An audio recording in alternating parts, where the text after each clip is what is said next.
नमस्कार दोस्तों, आप सबों को फिर से बट वृक्ष एकेडमी में स्वागत है। और आज हम जो पढ़ने जा रहे हैं वो सेल मेम्ब्रेन कोशिका झिल्ली के बारे में। दोस्तों, आप भली भांति परिचित हैं क्योंकि हमने वीडियो बना कर दिया है आपको। जो सेल का जो एक बाउंड्री लेयर होता है सब सेल का, चाहे वो प्लांट का हो या एनिमल का हो या किसी भी चीज का सेल हो, चाहे प्रोकैरियोटिक हो यूकैरियोटिक हो, मतलब बैक्टीरिया का सेल हो या प्रोकैरियोटिक का और भी कोई सेल है, जैसे पीपीएलओ है, माइकोप्लाज्मा है। प्रोकैरियोट का एग्जांपल हमने दिया था, आपको पढ़ाया था, वीडियो में रखा हुआ, आप जाके देख सकते हैं। फर्स्ट जो वीडियो है वो, या कोई भी दुनिया का सेल हो, बिना सेल मेम्ब्रेन से सेल का कोई एग्जिस्टेंस है ही नहीं, अस्तित्व उसका है ही नहीं दोस्त। तो इसलिए आज जो हम पढ़ने जा रहे हैं वो काफी इंपॉर्टेंट टॉपिक डील करने जा रहे हैं, सेल मेम्ब्रेन, जिसका दूसरा नाम प्लाज्मा मेम्ब्रेन भी है, इतना तक कि इसको बायो मेम्ब्रेन भी कहते हैं। सबको बारीकी ढंग से हम देखेंगे। हमने आज बोर्ड पर लिख करके दिया है और ट्राई ले रहे हैं, जो देखते हैं जो आप लोगों को जो राइटिंग कितना क्लियर हो रहा है, क्योंकि लिखने में थोड़ा टाइम किल हो जाता है। तो प्लाज्मा मेम्ब्रेन, चाहे सेल मेम्ब्रेन या बायो मेम्ब्रेन, इंग्लिश में 3 नाम से जानते हैं। इसी को हिंदी में हम लोग कोशिका झिल्ली कहते हैं। क्या कहते हैं? सेल मेम्ब्रेन का ही हिंदी क्या होता है? कोशिका झिल्ली होता है। कोशिका झिल्ली यहां पर लिखा हुआ है, शायद थोड़ा कटता होगा। कोशिका झिल्ली, कोशिका झिल्ली होता है, कोशिका झिल्ली होता है दोस्त, कोशिका झिल्ली होता है। देखिए, अभी समझना है मेन चीज। तो ये जो सेल मेम्ब्रेन है हमारा, कोशिका झिल्ली जिसको कहते हैं हिंदी में, मेरे इससे पहले वाले वीडियो में सेल के बारे में बहुत कुछ बताया गया है। प्लांट सेल को अलग से पढ़ाया गया है, एनिमल सेल को अलग से पढ़ाया गया है, बहुत चीज किया गया, आप जाके वहां देख सकते हैं। उसमें हर जगह जो है सो सेल मेम्ब्रेन का हिंदी भी लिखा हुआ है, सारा कुछ लिखा हुआ है। अभी हम टॉपिक जो सेल मेम्ब्रेन है वो देखते हैं। तो आपने यहां तक तो समझ गया जो क्या है, एक दीवार है बाहरी, एक बाउंड्री लेयर है, जो क्या करेगा, सेल को और सेल के अंदर जो प्रेजेंट है सेल ऑर्गेनेल्स, मतलब जिसको हिंदी में हम लोग कोशिकांग कहते हैं, कोशिका के अंदर पाए जाने वाले जो संरचना है, चाहे वो माइटोकॉन्ड्रिया हो, गोल्जी बॉडी हो, एंडोप्लाज्मिक रेटिकुलम हो, लाइसोसोम हो, राइबोसोम हो, अगर प्लांट का केस कहते हैं तो प्लास्टिड हो, एंड सो ऑन, जितना भी चीज है सबको आपको सुरक्षा प्रदान कौन करता है? तो सेल मेम्ब्रेन करता है। इसी के बारे में दोस्त आज हम पढ़ने जा रहे हैं। तो चलिए बारी बारी से देखते हैं, टाइम फील ना करें। तो सेल मेम्ब्रेन का यहाँ छोटा सा हम डिफिनेशन दिए हैं, जिसको आपको इंग्लिश में लिखा हुआ और हिंदी में इसको हम लोग जो है सो ट्रांसलेट करके बता देंगे। यहाँ देखिए, the plasma membrane and all the membrane present inside the cell are collectively called biomembranes. मतलब ये हुआ, तो प्लाज्मा मेम्ब्रेन जिसका दूसरा नाम क्या है? सेल मेम्ब्रेन भी है, और एंड का मतलब क्या हुआ? और ऑल द मेम्ब्रेन, और सभी मेम्ब्रेन जो सेल के अंदर, इनसाइड द सेल का मतलब क्या हुआ? कोशिका के अंदर सामूहिक रूप से, कलेक्टिवली का मतलब क्या होता है दोस्त? कलेक्टिवली जो आपका लिखा हुआ है इसका मतलब क्या होता है? सामूहिक रूप से, उसको क्या कहते हैं? बायो मेम्ब्रेन कहते हैं। तो जैसा ही बायो मेम्ब्रेन आपके सामने आ गया, तो बायो का मतलब क्या होता है? लाइफ, जीवन। तो इसलिए क्या हो गया है? लिविंग हो गया ना। क्या प्रॉपर्टी शो कर रहा है? लिविंग।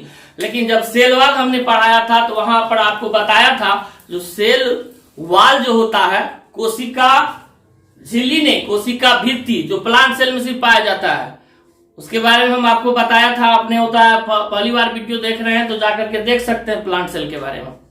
उसमें आपको बताया गया था दोस्त, जो सेल वाल जो होता है वो डेड होता है, मृत होता है।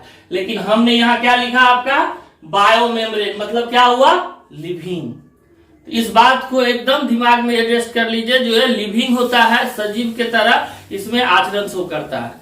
तो जब सजीव के तरह आचरण शो करेगा, लिविंग के तरह इसमें प्रॉपर्टी शो करेगा, इसका तो कुछ स्ट्रक्चर भी होगा, संरचना भी होगा, होगा कि नहीं? दुनिया में हर एक सजीव का अपना स्ट्रक्चर, संरचना होता है, साइज शेप होता है कि नहीं? आपका है, हमारा दुनिया में सब चीज का है। तो उसी ढंग से जब सेल का जो मेम्ब्रेन है, जिसको सेल मेम्ब्रेन या प्लाज्मा मेम्ब्रेन या बायो मेम्ब्रेन कहते हैं, उसका भी स्ट्रक्चर है तो जो सबसे एक्सेप्टेड मॉडल है, सबसे मान्य जो है सो मॉडल जो है सो आपका मॉडल का नाम है फ्लूइड मोजाइक मॉडल। क्या नाम है दोस्त? फ्लूइड मोजाइक मॉडल, जिसको हिंदी में कहते हैं तरल मोजाइक मॉडल। तरल मोजाइक मॉडल क्लियर हो गया होगा। इसको पहली बार प्रपोज किया, मतलब प्रस्तुत किया, दो साइंटिस्ट ने, सिंगर एंड निकलसन द्वारा। सिंगर और निकलसन के द्वारा इसको प्रस्तुत किया गया। ठीक है ना, हम यहाँ लिख दिया प्रपोज का हिंदी क्या होता है? प्रस्तुत। क्योंकि हम बाइलिंगुअल बता रहे हैं आपको ताकि कहीं दिक्कत नहीं है। इसमें दूसरा पॉइंट लिखा हुआ it is well accepted model of plasma membrane.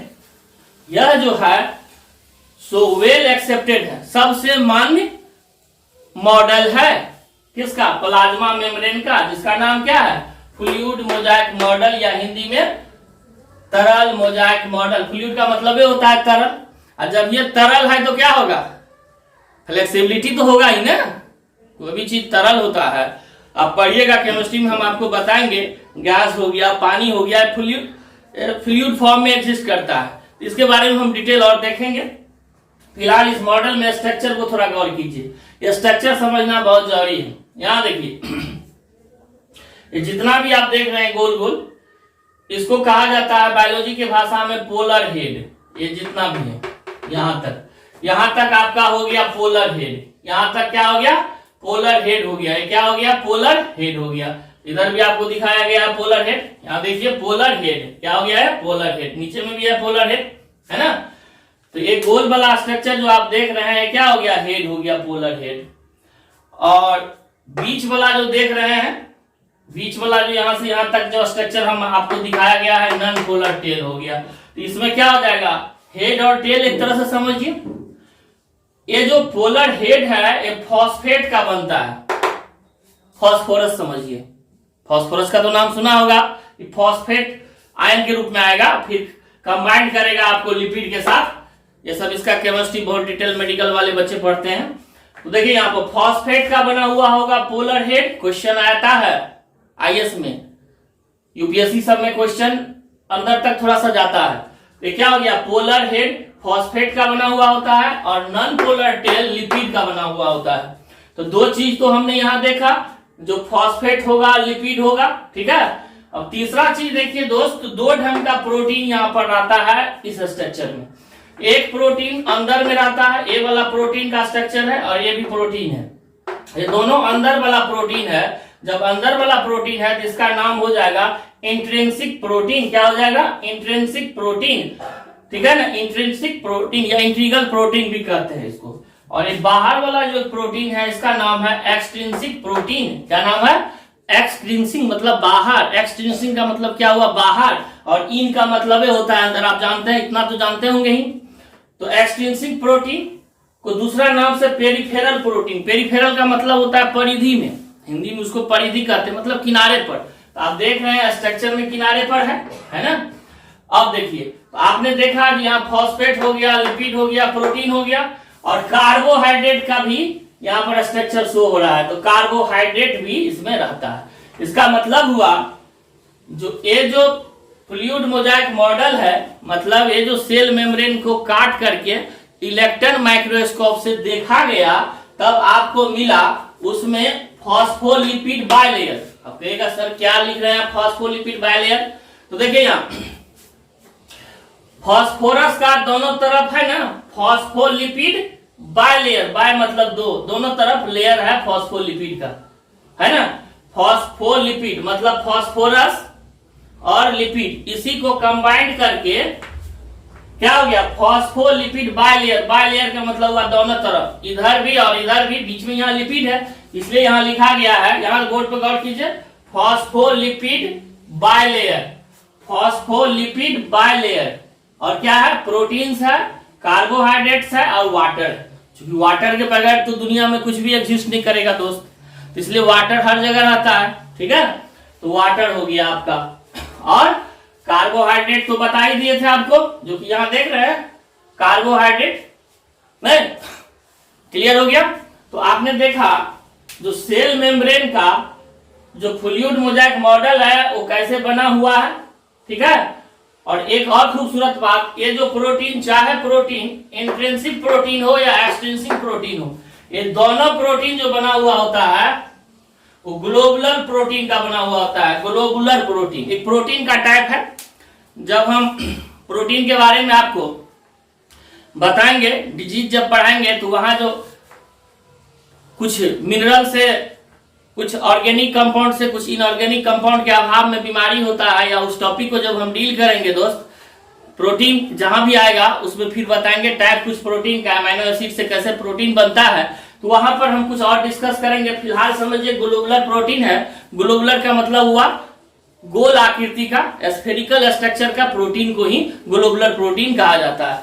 तो मोटा मोटी समझिए जो इसमें सेल मेम्ब्रेन जो प्रोटीन होता है वो ग्लोबुलर टाइप का प्रोटीन होता है। एक बार क्वेश्चन आया हुआ है, इसलिए हम इस पर यहां पर जोर दे रहे हैं। क्लियर हो गया? चलिए अब नेक्स्ट देखिए। In this model phospholipid and proteins are arranged in mosaic manner. Mosaic manner का मतलब क्या हुआ? मोजाइक मैनर का मतलब हुआ हम लोग अपने घर में मोजाइक लगाते हैं, मतलब पत्थर लगाते हैं, मार्बल लगाते हैं, तो उसमें देखते हैं चित्तीदार। मोजाइक का मतलब हुआ चित्तीदार, है ना हिंदी में, एकदम डिजाइन वाला चित्तीदार जो है सो मोजाइक कहीं कुछ दिखता रहता है, कलर डिफरेंट कलर का। यहाँ भी देख रहे हैं ना, यहाँ क्या हो रहा है, जो इधर क्या है, फॉस्फोलिपिड है, फॉस्फोरस और लिपिड का बना हुआ संरचना है। अरे दोस्त ये क्या हो गया आपका, ये जो पोलर हेड हुआ फॉस्फेट का बना हुआ है, जो टेल है यहाँ पर ये लिपिड का बना हुआ है, यहाँ भी सेम स्ट्रक्चर है, और बीच बीच में क्या है, प्रोटीन है। तो ये जो सेम स्ट्रक्चर के बीच बीच में कहीं पर एक डिफरेंट चीज जो डाल दिया गया, तो एक मोजाइक की तरह, एक चित्ती की तरह दिख रहा है ना, इसलिए फ्लूइड मोजाइक मॉडल नाम पड़ा है। कैसा है? मोजाइक मॉडल है, क्योंकि यहाँ पर हम लिख दिए है जो अरेंज है मोजाइक माइनर में। कैसा अरेंज है? मोजाइक माइनर में। हर जगह इक्वल डिस्ट्रीब्यूशन नहीं है, कहीं कहीं देख रहे हैं ना प्रोटीन दिखा हुआ है, इसलिए यहां लिखा हुआ है जो protein phospholipid and proteins are arranged in mosaic manner, है ना, चित्तीदार जो है सो आकृति में यहां पर दिखाई पड़ रहा है आपको। क्लियर हो गया होगा यहां तक? अब चलिए इसका फंक्शंस देखिए। The membrane is selectively permeable. The membrane is selectively permeable है। सेलेक्टिवली का मतलब हुआ सब कुछ को नहीं जाने आने देगा, सब कुछ को नहीं जाने आने देगा, इसलिए इसका दूसरा टर्म आ जाता है semi permeable membrane. Semi permeable है ये। सेमी परमेबल का मतलब हुआ अर्ध पारगम्य। हिंदी में क्या होता है? अर्ध पारगम्य। आप लिख सकते हैं सेमी परमेबल का मतलब क्या होता है? आधा पारगम्य। पारगम्य का मतलब होता है जो जाने दे। मतलब सेल मेम्ब्रेन या प्लाज्मा मेम्ब्रेन या बायो मेम्ब्रेन जो है सो सबको अंदर से बाहर या बाहर से अंदर किसी भी चीज को जाने आने नहीं देगा बिना परमिशन का। अब कहेगा भाई यहाँ पर परमिशन किससे लेगा? यहाँ से परमिशन लिया जाता है दोस्त, बाहर वाला जो प्रोटीन है आपका एक्सट्रिंसिक प्रोटीन, इसके साथ कोई भी चीज अंदर घुसेगा तो आकर के पहले जुड़ेगा, दोस्ती करेगा, बात करेगा, ठीक है। चूंकि ये लिविंग है तो लिविंग की तरह तो बिहेव करेगा, ये सजीव है। और इसके बाद अगर इसको परमिशन होगा तो यहां से लेकर के यहां तक एक रास्ता बनेगा, चैनल, और तब सेल के अंदर घुसेगा। मान लीजिए मेम्ब्रेन है, ऐसे करके सेल है, तब क्या होगा? सेल के अंदर घुसेगा। नहीं, ऐसे करके मान लीजिए सेल है तो सेल के अंदर घुसेगा, या सेल से कुछ बाहर निकालना रहेगा तो बाहर निकलेगा। बिना परमिशन का अंदर बाहर जाना अलाउ नहीं है। समझ में आ रहा है ना? तो ये इसका जो है सो मेन प्रॉपर्टी हो गया। लेकिन जब इसी जगह हम पढ़े थे आपको सेल वाल, कोशिका भित्ति के बारे में, तो वहां परमेबल हमने लिखा था, वहां किसी भी चीज को आने जाने देता है। इसके बाद प्लांट के सेल में भी ये क्या होता है? सेल मेम्ब्रेन होता है, वहां आके रोक देता है। क्लियर हो गया? तो ये क्या है? इसमें पूछेगा जो आपका सेल मेम्ब्रेन या कोशिका भित्ति का क्या प्रॉपर्टी होता है? सेलेक्टिव परमेबल है, यानी तो सेमी परमेबल भी लिखा जा सकता है, अर्ध पारगम्य, ठीक है। बस इसका एक ही काम है। दूसरी बात क्या है? दूसरा इसका फंक्शन अगर और देखना चाहिएगा तो क्या देता है? एक सेल का शेप देता है ना। मान लीजिए बॉर्डर नहीं रहता, मेरा बाउंड्री नहीं रहता, तो क्या होता? सेल का कोई शेप नहीं दिखता, चाहे प्लांट का सेल हो या एनिमल में तो इसका तो बहुत जरूरी नहीं है। प्लांट में भी बहुत हद तक ये देख रहे हैं, जो आपको क्या देता है, permeable semi permeable property show करता है, नहीं तो सब चीज चल जाता। लेकिन जब एनिमल सेल की बात करेंगे तो कंप्लीटली तो इसके पास है, बाउंड्री लेयर का भी काम कर रहा है और किसी भी चीज को अंदर बाहर जाने से रोकता भी है, बिना परमिशन का जाने नहीं देता है। इसलिए क्या हो जाएगा, it provide safe and protection of the cell and its organelles. Organelles का मतलब हुआ कोशिकांग, नहीं इसके कोशिकांग। देखते हैं माइटोकॉन्ड्रिया का अपना एक शेप है, क्लोरोप्लास्ट का अपना एक शेप है, गोल्जी बॉडी का अपना एक शेप है, एंडोप्लाज्मिक रेटिकुलम का अपना शेप है, लाइसोसोम का अपना एक शेप है, आकृति है ना भाई। तो ये सारा चीज जो है इसी मेम्ब्रेन से बनता है। मतलब मोटा मोटी तौर पे अब समझिए, जो सेल मेम्ब्रेन जो हमारा है, कोशिका झिल्ली जो हमारा है, वो किसी भी चीज को एक स्ट्रक्चर भी, एक शेप भी जो है सो प्रोवाइड करता है। क्लियर हो गया। चाहे अंदर का, सेल के अंदर का जो स्ट्रक्चर जितना हमने नाम लिया है सब एक मेम्ब्रेन से घिरा हुआ है। तो अब जब बाहर का जो सेल मेम्ब्रेन है, या माइटोकॉन्ड्रिया का मेम्ब्रेन कहिए आप, या गोल्जी बॉडी का मेम्ब्रेन कहिए, या जिसका भी मेम्ब्रेन कहिए, सबका केमिस्ट्री सेम होता है, ऑलमोस्ट दोस्त सेम होता है। क्लियर हो गया। और जब सेम होता है सारा चीज और ये लिविंग है, तो सेल के अंदर जो भी मेम्ब्रेन है उसका मेम्ब्रेन क्या हो जाएगा, लिविंग हो जाएगा। देखिए आप बायोलॉजी पढ़ रहे हैं, थोड़ा सा दिमाग को इस पॉइंट पर देखना होगा, जो हम लाइफ के बारे में ही कंसंट्रेट रहेंगे। तो और जहां पर नॉन लिविंग चीज होगा या डेड होगा वो हम आपको ऑलरेडी कह देंगे, ठीक है। और आप देख रहे हैं इसका जो बनावट है वो फॉस्फोलिपिड बाइलेयर से, प्रोटीन से, कार्बोहाइड्रेट से और वाटर इसमें रहता है। और इतना कुछ के बनावट के बाद लिविंग के तरफ प्रॉपर्टी शो करता है। आप देख रहे हैं ना, रास्ता बना रहा है, फिर रास्ता बंद कर रहा है, पहले चेक कर रहा है, तब जाने दे रहा है। तो ये किसका प्रॉपर्टी है दोस्त, लिविंग का ही होगा। तो क्लियर हो गया होगा। चलिए, तो आपको सेल मेम्ब्रेन क्लियर हो गया सारा का सारा चीज। अब हम लोग एक नेक्स्ट टॉपिक और पढ़ते हैं, जिसका नाम है जो सेल मेम्ब्रेन के जस्ट नीचे, ठीक है दोस्त, मिटाते हैं। अगर आपको स्क्रीनशॉट लेना है तो आप ले सकते हैं, ले लीजिए आप।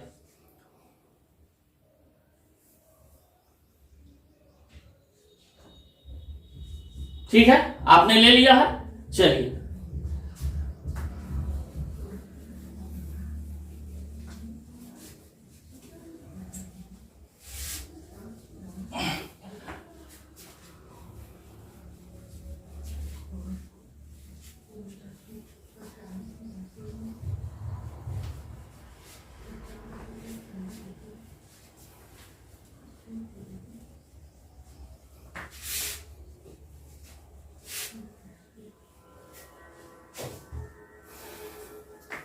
अब आप प्रोटोप्लाज्म।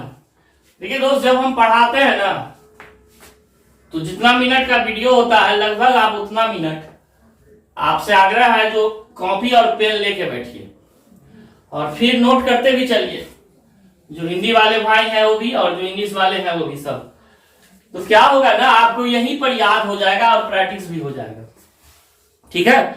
और आप दूसरा सब्जेक्ट पर अपना टाइम पूरा दे पाइएगा। वीडियो के साथ ही क्लियर कर लीजिए, अच्छा रहेगा। खैर चलिए, अब आप एक हेडिंग दे दीजिए, प्रोटोप्लाज्म। प्रोटोप्लाज्म, इसको हिंदी में हम लोग प्रोटोप्लाज्म को जीव द्रव्य कहते हैं, जीवन का द्रव्य। वास्तव में दोस्त ये जीवन का द्रव्य है प्रोटोप्लाज्म। अब चलिए थोड़ा सा और इसको देख लें। ये जो प्रोटोप्लाज्म है, ये प्रोटोप्लाज्म सॉरी, ये बनता है साइटोप्लाज्म,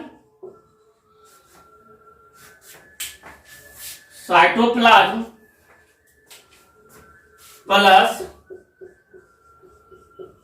न्यूक्लियोप्लाज्म। साइटोप्लाज्म और न्यूक्लियोप्लाज्म। तो प्रोटोप्लाज्म बनता है किस चीज से, साइटोप्लाज्म और न्यूक्लियोप्लाज्म से, ठीक है। तो यहां पर एक चीज समझ लीजिए, सेल मेम्ब्रेन और न्यूक्लियर मेम्ब्रेन के बीच में जो भी प्लाज्म होगा, द्रव्य होगा, और उस द्रव्य में जो भी संरचना स्ट्रक्चर पाया जाएगा सबका सब क्या आ जाता है, साइटोप्लाज्म में। क्लियर हो गया? नहीं क्लियर हुआ? जैसे देखिए ये सेल है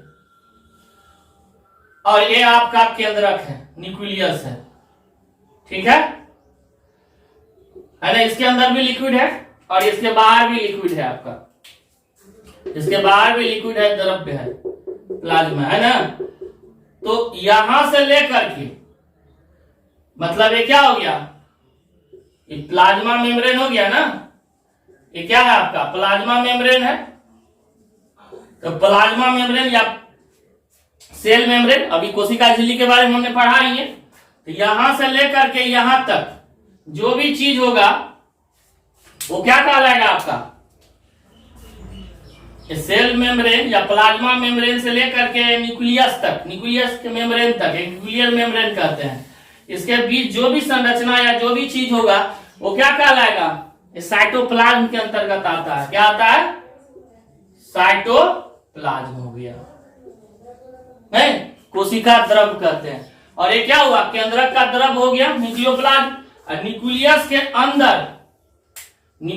के अंदर जो भी द्रव्य होगा विद इन द न्यूक्लियस के अंदर, उसको क्या बोलेंगे, उसको क्या बोलेंगे हम, न्यूक्लियोप्लाज्म बोलेंगे। क्या बोलेंगे, न्यूक्लियोप्लाज्म। प्लाज्म क्लियर हो गया दोस्त, न्यूक्लियोप्लाज्म, केंद्रक द्रव्य और ये कोशिका द्रव्य, इसको क्या बोलते हैं, कोशिका द्रव्य बोलते हैं। और केंद्रक का द्रव्य हो गया, टोटल मिला के क्या हो गया, प्रोटोप्लाज्म, मतलब जीव द्रव्य। इसका मतलब क्या हुआ, प्रोटोप्लाज्म का मतलब हुआ चाहे न्यूक्लियस केंद्रक के बाहर वाला द्रव्य हो या अंदर वाला द्रव्य हो, मतलब प्लाज्म हो, टोटल मिला के हमारा क्या हो जा रहा है, प्रोटोप्लाज्म हो रहा है। क्लियर हो गया? इसमें तो कहीं कंफ्यूजन नहीं है। चलिए अब इसको मिटाते हैं।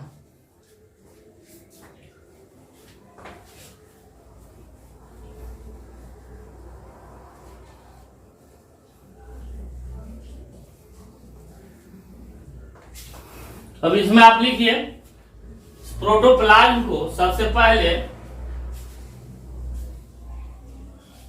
एक साइंटिस्ट थे पुरकिंजे। फर्स्ट पॉइंट आप लिख सकते हैं,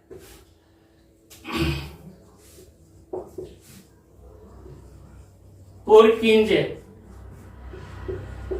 किंजे, पुरकिंजे।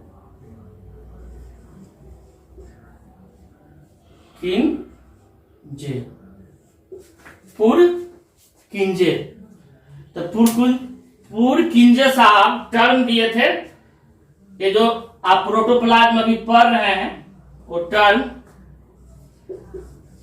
coined the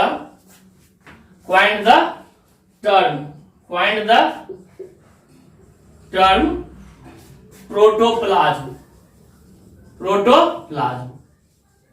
मतलब ये जो प्रोटोप्लाज्म जो भी हम जीव द्रव्य पढ़ रहे हैं, नामकरण जो है, जो नाम जो पढ़ रहे हैं प्रोटोप्लाज्म, क्वाइंट मतलब होता है देना। किसने दिया था पहली बार, पुरकिंजे साहब ने दिया था। क्लियर हो गया? कभी कभार क्वेश्चन आ जाता है बीपीएससी वगैरह, यूपीपीसीएस में, या अलग किसी भी एग्जाम में भी पूछता है, बैंकिंग, रेलवे, एसएससी, हर जगह ये पूछ देता है प्रोटोप्लाज्म का क्वाइंट मतलब किसने दिया था, नामकरण किसने किया था, टर्म किसने दिया था, तो क्या हो जाएगा, पुरकिंजे साहब। क्लियर हो गया?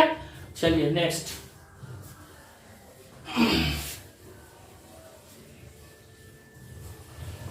अब यहां ये क्या है, इसको थोड़ा सा हम लिखेंगे कुछ टर्म में और फिर क्लियर कर लेंगे। लिखिए, protoplasm is the physical basis of life.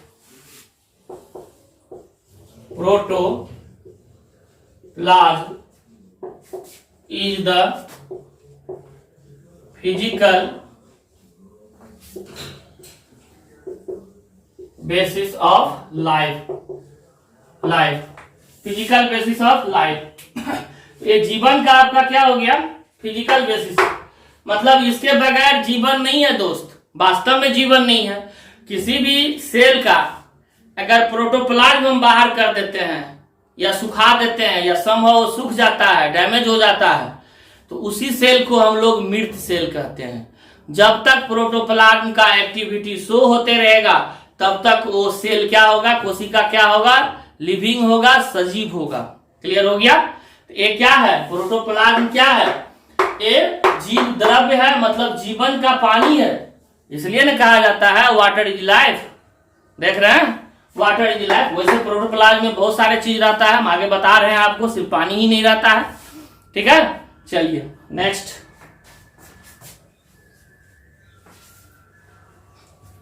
में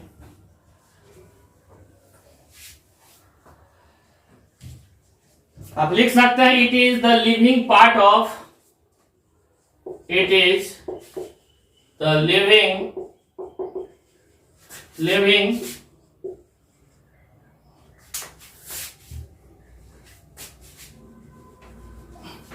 it is the living part of a cell, part of a cell that is surrounded by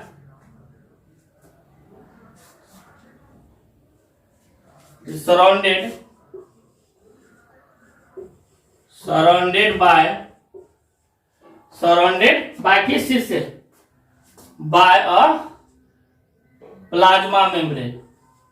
इसका डिफिनीशन हो गया प्लाज्मा मेम्ब्रेन।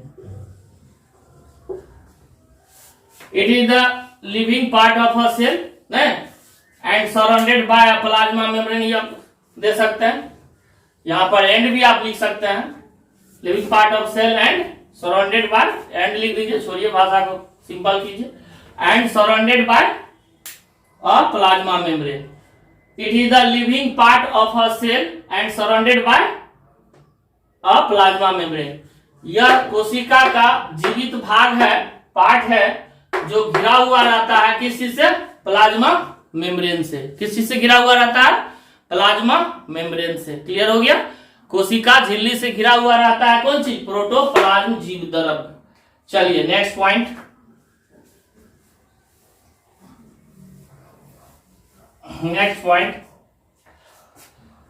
अब जो पॉइंट बताने जा रहे हैं वो काफी इंपॉर्टेंट है। It is jelly like colloidal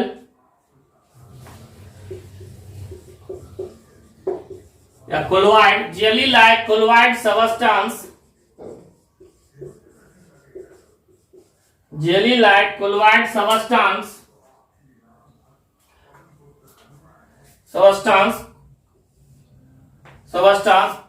तो कोलोइड सबस्टांस का मतलब हुआ, इसका जो साइज होगा कोलोइड सबस्टांस का, वो देखिए 1 से लेकर के 1000 नैनोमीटर तक इसका साइज अगर किसी भी पार्ट, हम बताते हैं, पहले हमको लिखने दीजिए। क्या लिखे हैं, it is jelly like colloid substance which is always substance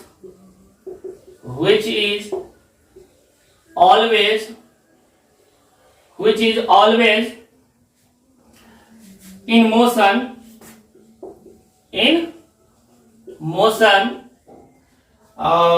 and helps in motion में रहेगा क्या होगा, and helps in distribution helps in distribution of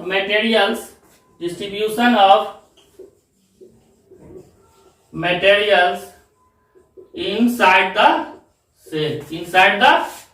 cell। चलिए इस पॉइंट को क्लियर करते हैं। कह रहा है it is jelly like colloid substance. तो कोलोइड का मतलब हो गया जो 1 से लेकर के 1000 नैनोमीटर कण है, साइज बता रहे हैं हम। 1 से लेकर के 1000 नैनोमीटर साइज का जो कोई कण होता है तो उस कण को हम लोग कोलोइड बोलते हैं। ठीक है ना, ये आपको केमिस्ट्री में और डिटेल पढ़ाएंगे, कोलोइडल क्या है, सस्पेंशन क्या, सब सारा चीज चलेगा केमिस्ट्री में। तो इतना साइज का अगर कोई पार्टिकल होता है, इसका मतलब प्रोटोप्लाज्म का साइज इसी के बीच में वेरी करता है। Substance which is always in motion, जो हमेशा क्या रहता है, गति में रहता है, मोशन में रहता है, which is always in motion and helps in distribution of materials inside the cell. Motion में रहता है और सेल के चारों तरफ जो है हर जगह जा करके मटेरियल को, नहीं किसी भी पदार्थ को, मटेरियल को, है ना, एक जगह से दूसरे जगह जो है सो डिस्ट्रीब्यूट करते रहता है, बांटते रहता है, जहां जरूरत पड़ता है वहां पर जो है सो मूव करके चला जाता है। इसका मतलब ये हुआ जो प्रोटोप्लाज्म जो है so complete living property show कर रहा है।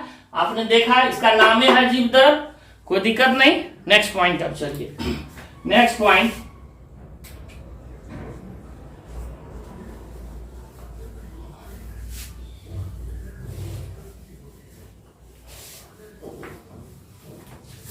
नेक्स्ट पॉइंट,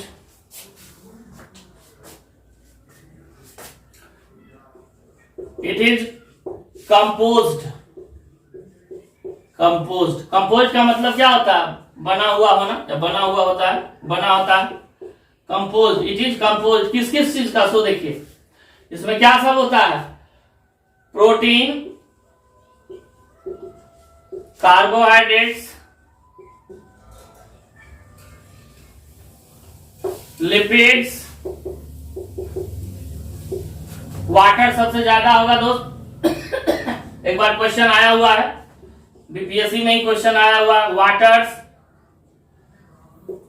इसके बाद जितना भी आपका मिनरल एलिमेंट्स है एंड एलिमेंट्स, तत्व, एलिमेंट्स, बहुत सारे एलिमेंट्स होता है।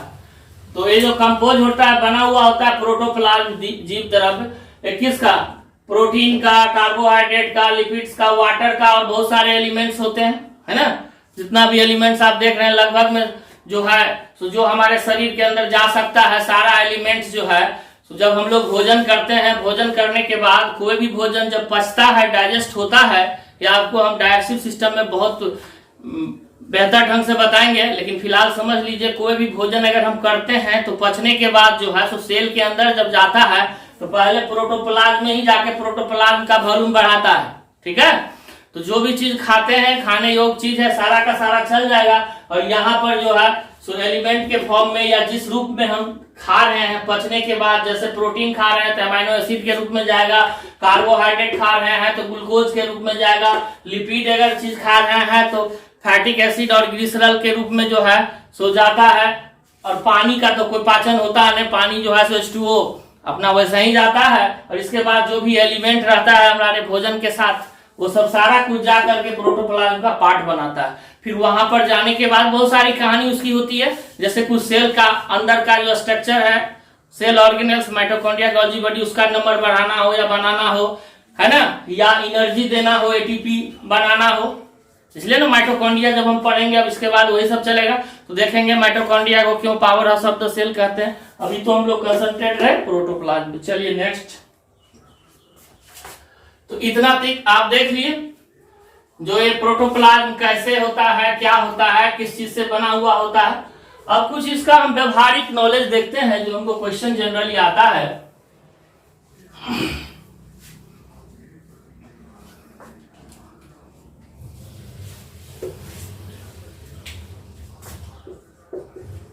इट शोज मतलब ये दिखाता है टेंडल इफेक्ट। सुने दोस्त कभी टेंडल इफेक्ट, ये टेंडल इफेक्ट दिखाता है, टेंडल इफेक्ट। कभी वेंटिलेटर से लाइट को आते हुए देखा है आपने, और जब लाइट आता है तो जितना भी घर में डस्ट पार्टिकल है वो आपको क्या दिखता है, चमकते हुए नजर आता है, लगता है उधर से आ रहा है डस्ट पार्टिकल। तो उसी ढंग से जब ये टेंडल इफेक्ट दिखा रहा है तो पार्टिकल का जो रेंज होगा कोलॉइड में होगा, मतलब वही 1 से लेकर के 1000 नैनोमीटर के रेंज में हमारे धूलकण का भी कण जो होता है वही टेंडल इफेक्ट शो करते हुए देखते हैं। वेंटिलेटर से कभी कभार जो है सो दिखता है, या आकाश का नीला दिखना, या बहुत सारा चीज होता है जो हम लोग साइंस में पढ़ते जाएंगे। तो इट शोज टेंडल इफेक्ट। तो अगर मन करे तो आप लिख सकते हैं it is scattering of light. आपको लिखना है तो लिख लीजिए इट इज, वैसे समझा ही दिए हैं आपको, scattering of light, scattering of light by क्या, कण पार्टिकल्स, पार्टिकल्स इन किस रेंज में रहेगा, इन अ कोलॉइड में, किसमें, कोलॉइड रेंज में रहेगा, कोलॉइड, इन अ कोलॉइड में। कोलॉइड को जानते करते हैं, 1 से लेकर के 1000 नैनोमीटर साइज का अगर कोई पार्टिकल है तो कोलॉइड रेंज में होगा। तो ये टेंडल इफेक्ट भी शो करता है, जैसे सेल के अंदर प्रोटोप्लाज्म भी कुछ उसी प्रकार से दिखता है। कहीं पर जो है सो अगर माइक्रोस्कोप देखिएगा तो कभी इधर ज्यादा हो रहा है तो कभी उधर, जिधर जितना जरूरत है जिस चीज को उधर मटेरियल को ले जा रहा है बहा के अपना। क्लियर हो गया। तो क्या शो कर रहा है, टेंडल इफेक्ट भी शो कर रहा है। एक्चुअली टेंडल साइंटिस्ट जो है सो प्रपोज किया था, आगे हम लोग पढ़ेंगे। और ये क्या किया था, ये हर जगह आप फिजिक्स में भी पढ़िएगा, केमिस्ट्री में भी पढ़िएगा, देखेंगे इसको आगे हम लोग और भी डिटेल। क्लियर हो गया। नेक्स्ट पॉइंट इसमें लिखे प्रॉपर्टी में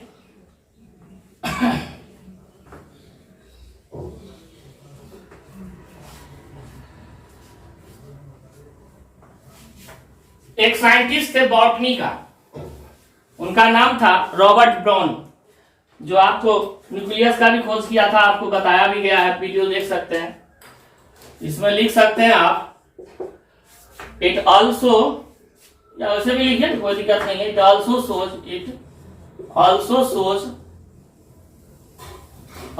सोज Brownian movement,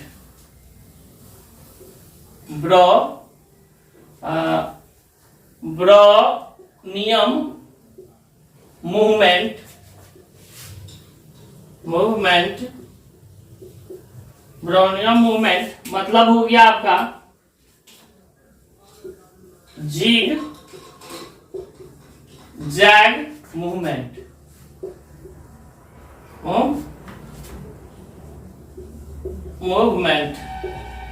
zig zag movement, टेढ़ा मेढ़ा मूवमेंट, टेढ़ा मेढ़ा गति, टेढ़ा मेढ़ा गति मतलब ये हो गया टेढ़ा मेढ़ा मूवमेंट। और सेंटेंस पूरा कर लीजिए, मूवमेंट ड्यू टू साइक्लोसिस की वजह से, क्योंकि घूमते रहता है, इसको क्या कहेंगे, साइक्लोसिस,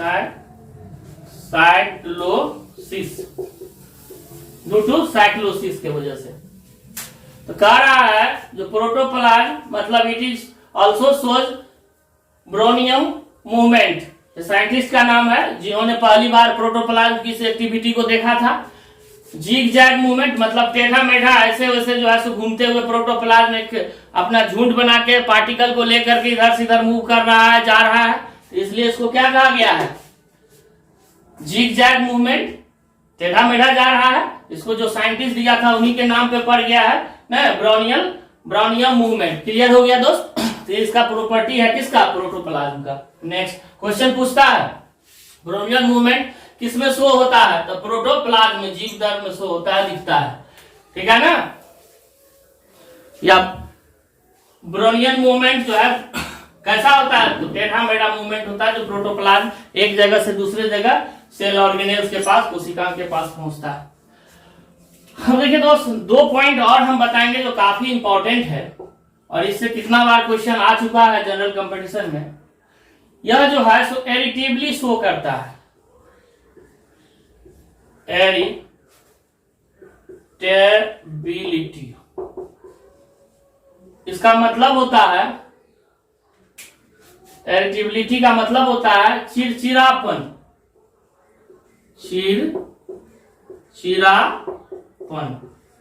चिड़चिड़ापन शो करता है, एरिटेबिलिटी शो करता है। अगर और इसको सिंपल में आप लिखिएगा तो response to stimulus, response to stimulus का मतलब क्या, उद्दीपन। स्टिमुलस का मतलब क्या होता है, उद्दीपन,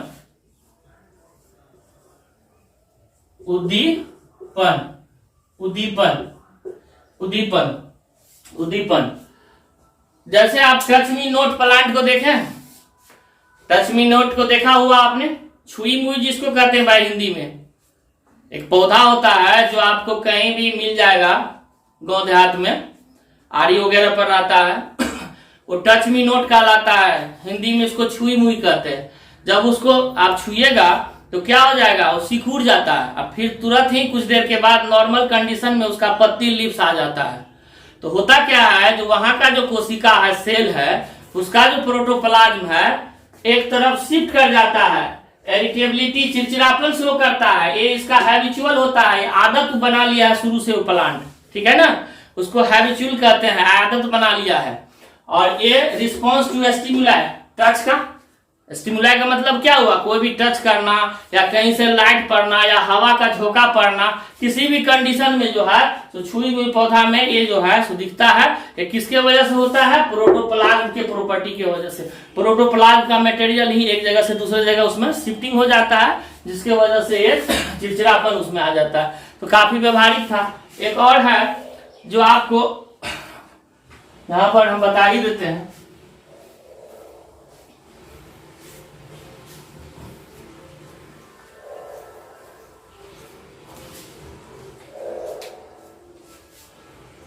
एडेप्टेशन।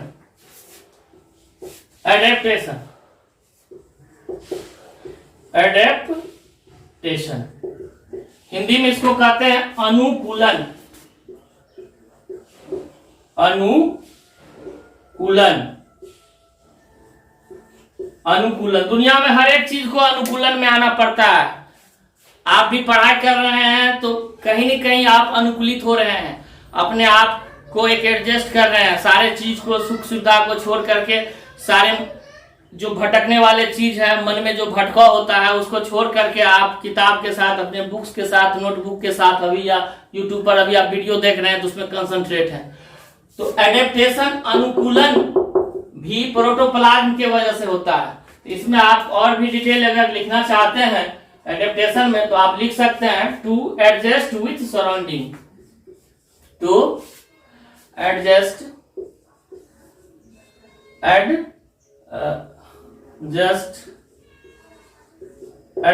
विथ सराउंडिंग, सराउंडिंग अपने सराउंडिंग के साथ, अपने वातावरण के साथ एडजस्ट करना।